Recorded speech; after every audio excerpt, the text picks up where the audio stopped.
On the island of Berk, every child grows up learning one rule: dragons are the enemy, and survival belongs to whoever can kill them first. But the person who will change that belief is Hiccup, the smallest and least intimidating Viking in the village. Berk is attacked constantly because dragons steal its livestock for food. Whenever the warning sounds, the strongest Vikings rush into battle while everyone else hides.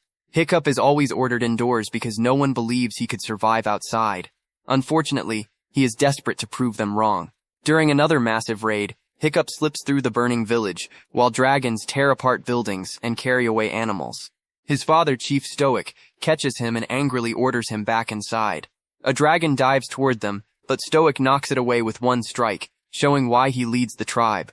Several Vikings report different species attacking at once, but Stoic is interested in only one: the Night Fury. No one has ever clearly seen this dragon because it moves through darkness faster than anyone can track. The villagers know it only by the blue explosion that arrives before the sound. Its blasts shake the entire settlement, and Stoic believes the same creature took Hiccup's mother years earlier. For him, hunting the Night Fury is not simply about protecting Berk. It is a personal war he has carried for years without ever getting close enough to strike back. Hiccup wants to join the fight, but Gobber, the village blacksmith and combat instructor, keeps him in the forge. Hiccup argues that his intelligence can make up for his lack of strength, and reveals a homemade launcher designed to bring down the Night Fury. Gobber dismisses the invention and tells him to sharpen weapons. While working, Hiccup notices Astrid confidently fighting outside. He has admired her for years, but has never had the courage to speak honestly with her. Watching Astrid and the other teenagers makes him even more determined to prove that he belongs among them. When Gobber leaves the forge to help the warriors, Hiccup grabs his launcher and sneaks away. He positions the machine toward the sky and waits. The Night Fury finally appears as a shadow crossing the clouds. Hiccup fires, hears the weapon connect, and sees something crash into the distant forest. He has accomplished what no Viking has ever done, but no one witnesses it. Before he can celebrate, another dragon attacks him. Hiccup runs through the village until Stoic arrives and saves him. Once the raid ends, Hiccup insists that he shot down the Night Fury. Stoic believes he is inventing another excuse and publicly scolds him for ignoring orders. Humiliated, Hiccup is sent home with Gobber. Astrid adds to the embarrassment by suggesting that being the chief's son is the only reason he is tolerated. Hiccup admits to Gobber that he does not want special treatment. He wants to become useful, stand beside the other Vikings, and finally make his father proud. Gobber understands the frustration, but cannot convince him to stop chasing impossible victories. Later, Hiccup secretly leaves the house and enters the forest, searching for proof of his impossible shot. After following broken trees and marks across the ground, Hiccup discovers the Night Fury trapped in his ropes. He approaches with a knife, knowing that killing it would instantly turn him into a village hero. But when he raises the blade, he sees fear rather than violence in the dragon's eyes. Hiccup cannot strike. Instead, he cuts the ropes. The Night Fury immediately pins him to the ground and roars inches from his face. Hiccup expects to die, but the creature chooses to spare him and tries to fly away. Its damaged tail makes it lose balance, and it crashes through the forest. Hiccup returns home, where Stoic announces that he will finally begin dragon training. This should be everything Hiccup wanted, but after meeting the Night Fury, he no longer wants to kill dragons. Stoic assumes his son is afraid and refuses to listen, forcing him to attend. The next morning, Hiccup joins Astrid, Snotlout, Fishlegs, Roughnewt, and Toughnewt inside the training arena. Astrid is disciplined and ambitious, Snotlout is loud and overconfident, Fishlegs knows countless dragon facts but lacks courage, and the twins treat danger like entertainment. Hiccup is the only trainee who does not want to be there. Gobber explains that anyone who wants to fight beside the adults must first survive the dragons locked behind the arena gates. Their first opponent is a Gronkle. While the others fight over shields and try to attack, Hiccup struggles to stay alive. Gobber teaches them that every dragon has a limited number of fire blasts. Astrid uses the environment intelligently, but Hiccup falls directly into danger and must be rescued. Gobber warns him that dragons exist to kill Vikings.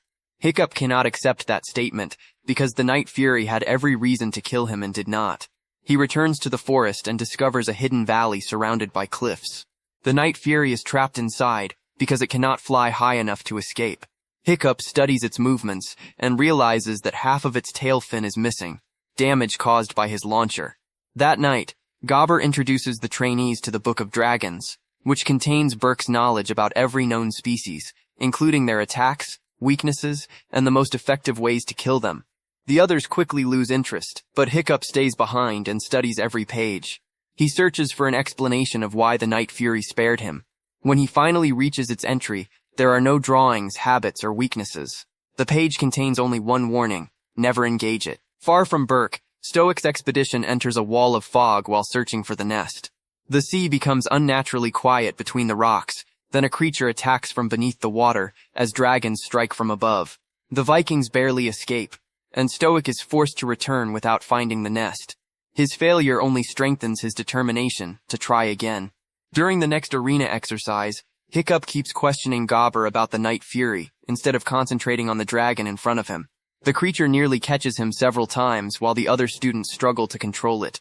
Astrid finally steps forward, protects Hiccup, and drives the dragon back into its cage. Gobber praises her courage, keeping her at the top of the class while Hiccup remains distracted by the mystery no one else wants to understand. The next day, Hiccup returns to the valley with a fish and a shield. The Night Fury approaches him suspiciously. To prove he means no harm, Hiccup drops the shield and throws away his knife. The dragon accepts the fish, and when it opens its mouth, Hiccup notices that its teeth can retract. He jokingly names it Toothless. Toothless then offers Hiccup a piece of half-chewed fish. Hiccup reluctantly eats it, earning the dragon's amusement. He tries to touch Toothless, but the creature keeps moving away. Trust has begun, but it is not complete. Later, Hiccup draws Toothless in the dirt. Curious, the dragon copies him by dragging a branch across the ground, creating a maze of lines. When Hiccup steps on one, Toothless becomes irritated. Hiccup carefully avoids the drawing, moves closer, and slowly reaches out his hand. This time, Toothless lowers his head and allows the contact. The most feared dragon in Viking history becomes Hiccup's secret friend. During another lesson, Gobber explains that a dragon unable to fly is nearly powerless. Hiccup finally understands why Toothless cannot leave the valley. He spends the night designing an artificial tail fin and returns with the device and a large bag of fish. While feeding Toothless, Hiccup accidentally reveals an eel. The dragon reacts with immediate fear, so Hiccup throws it away and remembers the weakness. He then attaches the artificial fin to Toothless's tail. Toothless launches into the air with Hiccup hanging on. The new fin works only when Hiccup manually controls its position. They briefly stabilize before Hiccup falls, causing Toothless to lose control as well. The test fails, but Hiccup now knows they can fly together if he builds the right system. Back in the arena, the trainees face a two-headed hideous zippleback. One head releases gas while the other ignites it, allowing the creature to fill the battlefield with smoke and explosions. The students lose sight of one another and begin making mistakes. When the dragon corners Hiccup, Gobber prepares to intervene. Instead, Hiccup reveals the eel he brought from the valley.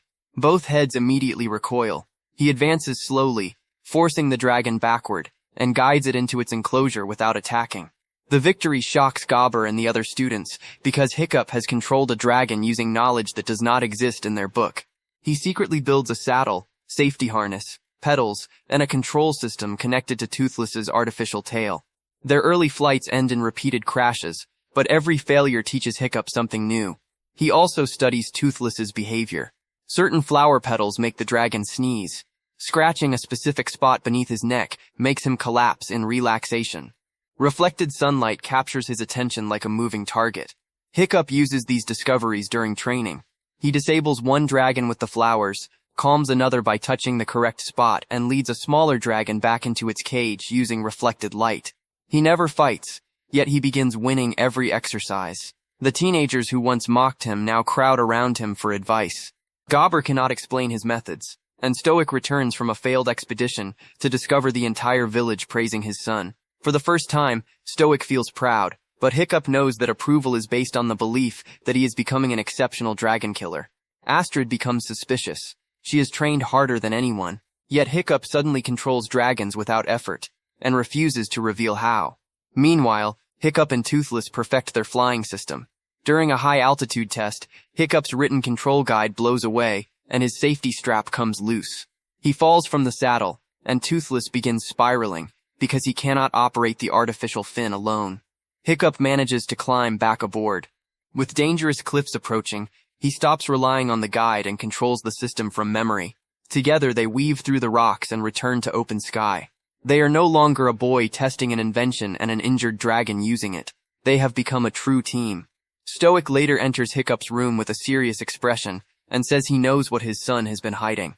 Hiccup panics, believing Toothless has been discovered and that every secret is about to collapse.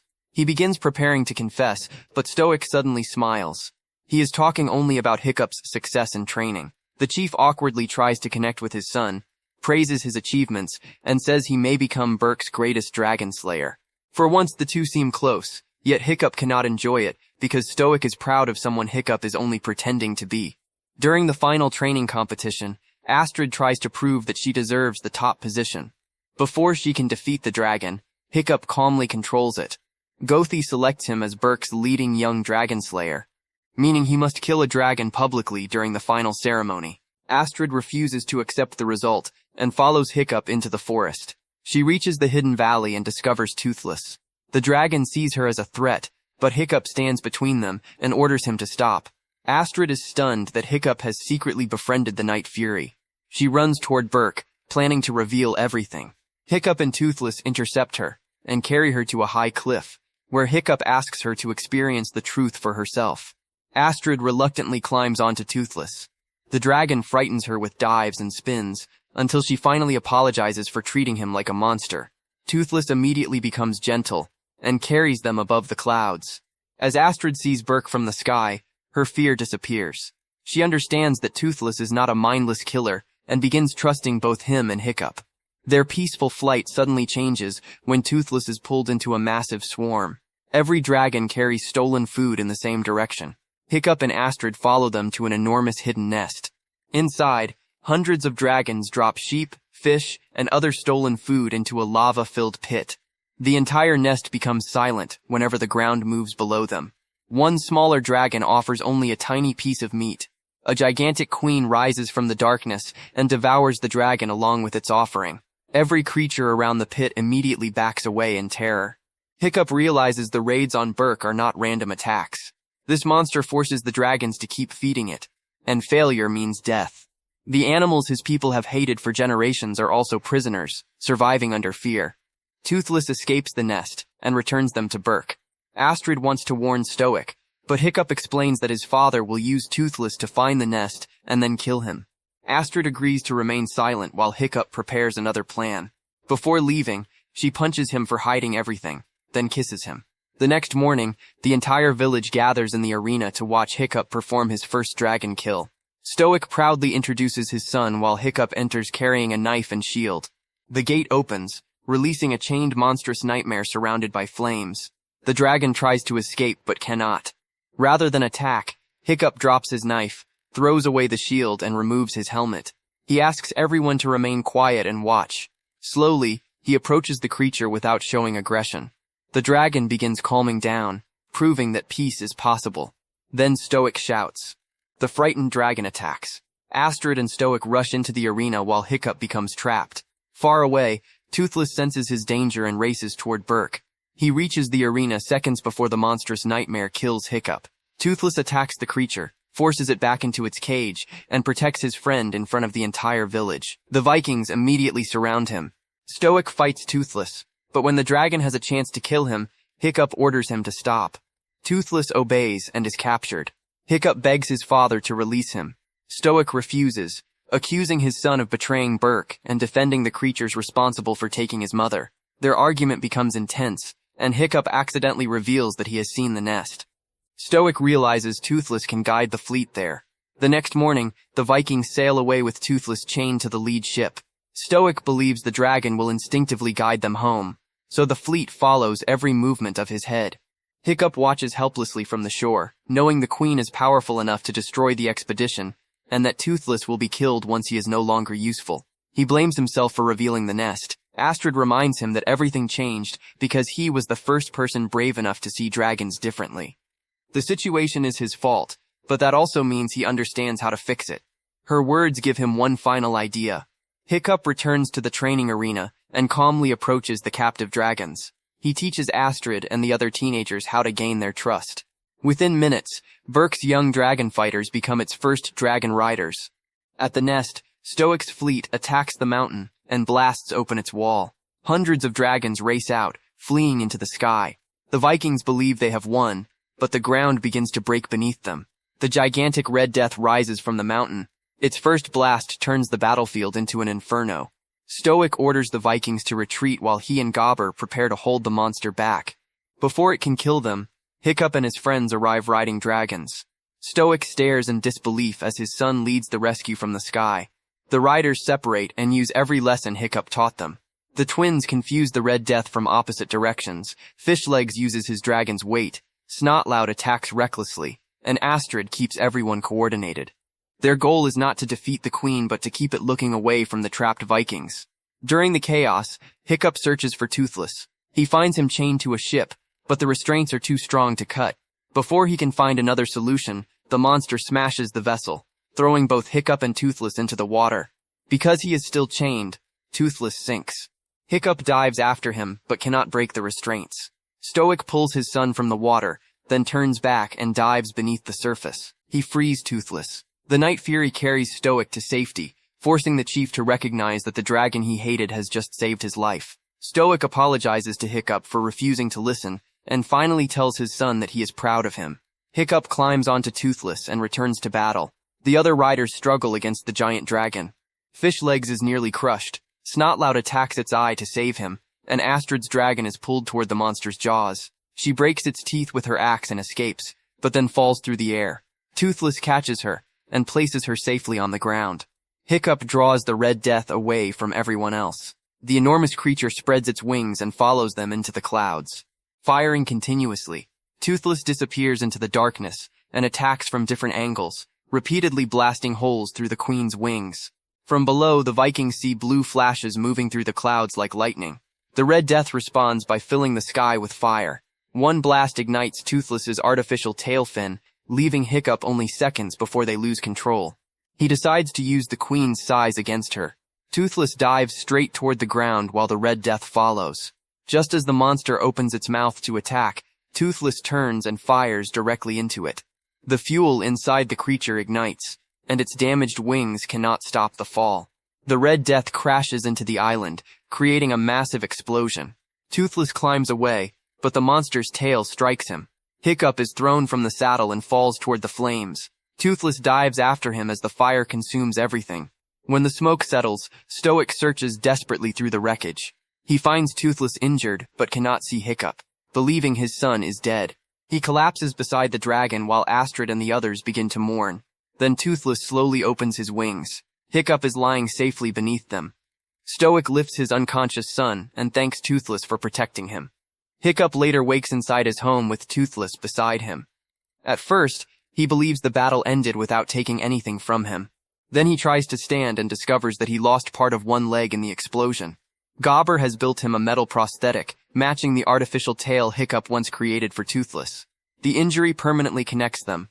Both survived because the other refused to leave, and both now depend on a replacement limb built through friendship rather than war.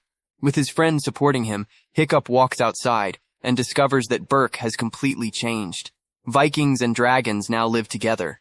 Children play beside them, adults feed them, and riders cross the village through the sky. Hiccup's dream has become reality. Stoic finally sees his son not as a disappointment, but as the person who saved Berk and ended generations of hatred. Astrid greets Hiccup with a kiss, while Gobber reveals an improved tail fin for Toothless. Hiccup attaches it, climbs into the saddle, and launches into the sky with his best friend. Berk was once a place where courage meant killing dragons. Because of Hiccup, its people now understand that real courage can also mean refusing to fight an enemy no one has tried to understand.